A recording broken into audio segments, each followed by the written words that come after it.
High, কেমন আছো সবাই? আশা করছি সবাই ভালো আছো। সকালবেলা ঘুম থেকে উঠতে কার ভালো লাগে বলো তো? কিন্তু যখন আমি এই রাস্তাটা দিয়ে পড়াতে যাই না, চোখের একটা আলাদাই শান্তি অনুভব হয়।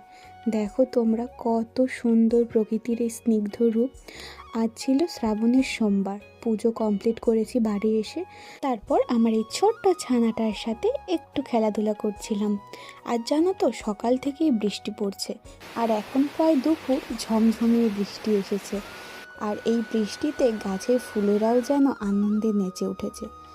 আজ আমাদের রান্না হবে পুঁটি মাছ আলু দিয়ে মাছের ঝোল আর বড়া ভাজা, ডালের বড়া। এই বর্ষার ওয়েদারে বড়া ভাজা এগুলো খেতে প্রায় অনেকেরই ভালো লাগে, আমারও ভালো লাগে। তো এই যে দেখো, আমাদের রান্না কম। বিকেলের দিকে গিয়েছিলাম একটু মেলায়, আমাদের এখানে রথের মেলা বসেছে।